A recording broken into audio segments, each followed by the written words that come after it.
hello. How's it going?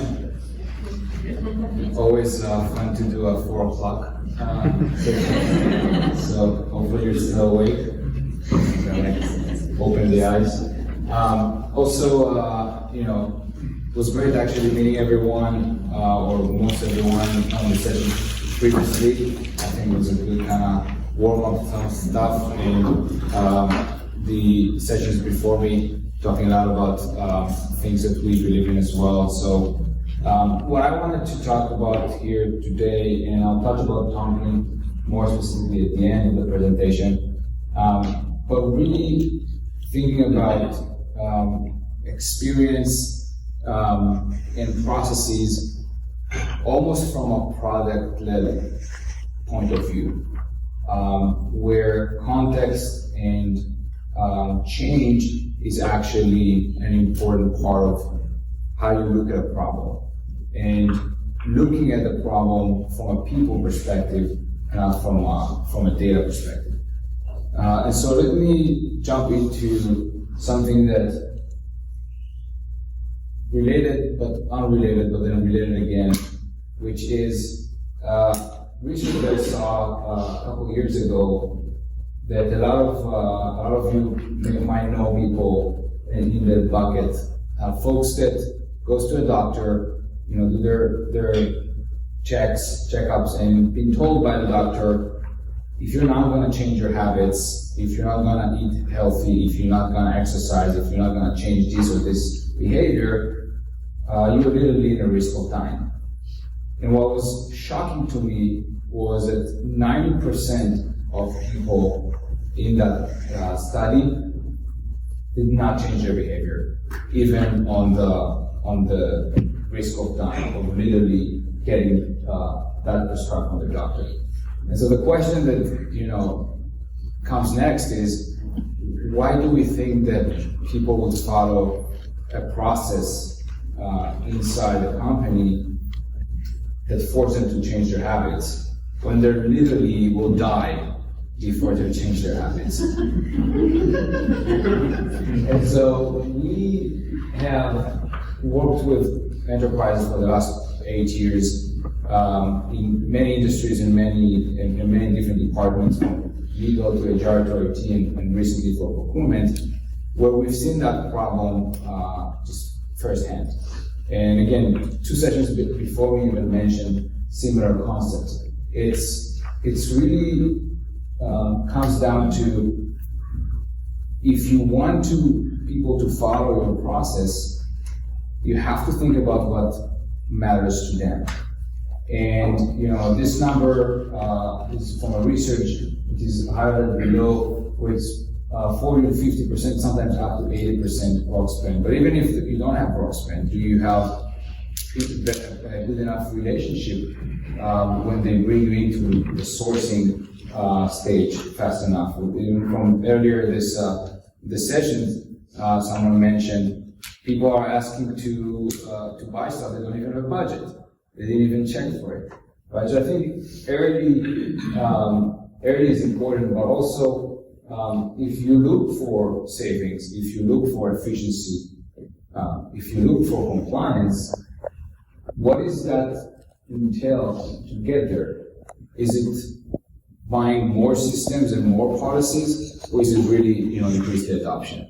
Right? And if you want to increase the adoption, is it really more training and more things, it's pages upon pages that explains how to do things, or is it really improving the experience? Right? And so the way we think about it, and the way we've worked with other departments for many years now, is understanding the very simple concept in which your process, as beautiful and paved as that road might look, and the very, very long process, long hours and weeks and research you guys put into making that policy holistic and thought through, if it's not the simplest way to resolution, if it's not the quickest way for resolution, people will do everything in their power to circumvent it, but not because they're mean, and not because they're bad people, and not because they want to die. right? It's because just that's how we are all wired. And another thing I've learned today, which was interesting, is how many of you use the stick more often than the carrot into getting people back in line, right? So that would maybe include like window water and not letting people go through that process. But as a reminder, we're all here to serve the business goals and improving and moving forward. So why are they going through this? Why is this person crossing, right, in an unpaved way? And that's kind of the perspective that we want to bring in and really start thinking about that from that perspective. We have a methodology, we call it People First Process Design, and a lot of essays and books we wrote about the topic. But it really starts with optimizing the process to the requester. And something that even came up today, and so like leading to that sort of like next slide, is that sometimes the best process is the one that they don't even know that they're doing the process. They don't even know that they're following the things. Better UI definitely means better experience, but no UI sometimes is the best experience. And so the ability to really think through like what are the most natural, most obvious things for them to do, and then realize maybe I can actually connect to that experience and leverage that as the way for them to follow the policy. Whether it's calling, to a phone line, whether it's going to a website, or whether it's literally continually sending an email and just getting an email back that reply to them. And like again, other session mentioned, because we all know that we're all consumers ourselves, right? And so we all have expectation into the quality of the service that we're receiving from outside. And this problem is a solved problem anywhere else other than enterprise, which is a couple clicks here and you get what you want, just one click button, and a lot of that friction goes away. And this leads me to that next point that I mentioned at the beginning. It's not only about the experience, it's also about the context. So context is an incredibly important leverage. Who you are means a lot to a service provider. When you look at customer service and you call, there's nothing more annoying than you needing to repeat your last name and especially the last name like mine, or any, the numbers that they don't, D for Dana and all that stuff. And so, but it's much better when you call an airline and they're like, hello, are you this person? Yes. Great. Do you calling for this reservation? Yes. Great. Yeah, wow. I already got volume. That's amazing. And so how do you do that on consumer? That's relatively easy. They have all the data, all the context, and there's only one way for you to call in. That's very different in an enterprise. There's a mixed bag of a lot of different tools, a lot of different data sources, a lot of different policies, right?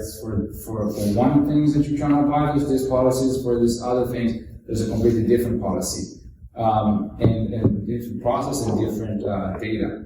And so what is the normal way of approaching it is wrapping it with a policy layer. But then when a friend from the company comes and asks to buy a marketing system or anything really, they first don't know where to go, right? But even if they do, they're trying to struggle around the policy, going through the forms, clicking in, reading this. What does that mean? Okay, now I need to go back.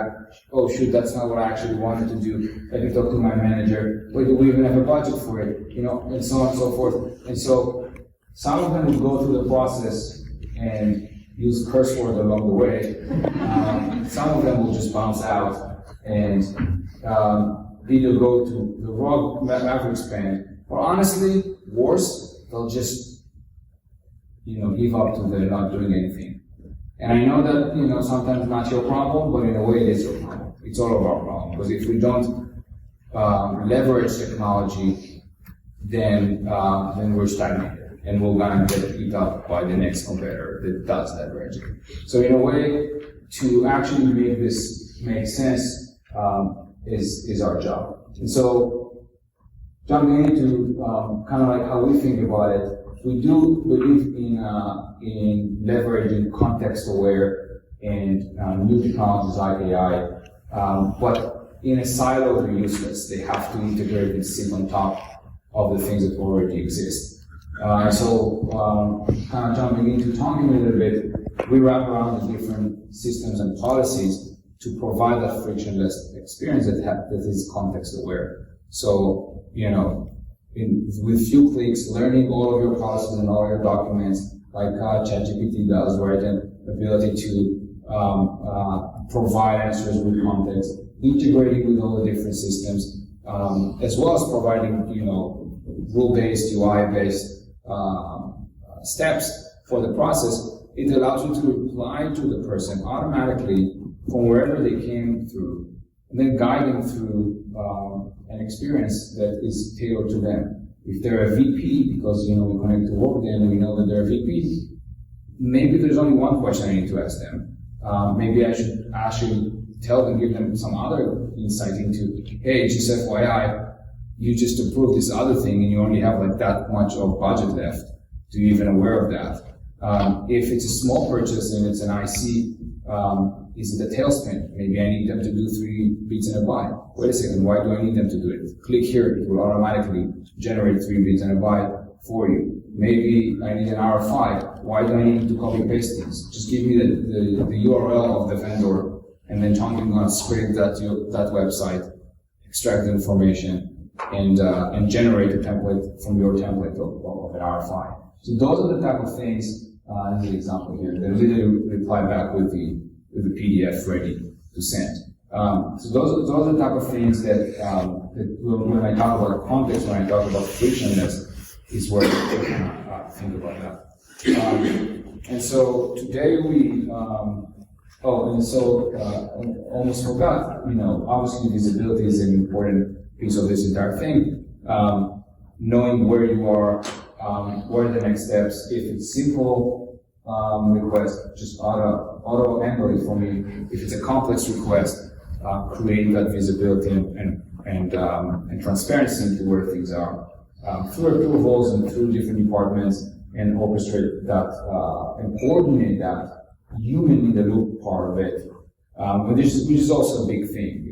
One of the biggest things for us when we work with procurement, but also when we work with legal, IT, customer success, and other department, is that the person that actually needs to approve it might not want to learn a new system too. They're also a user of the process, right? So how do you do that? We literally have customers where behind the scenes, Tonkin would send a fax.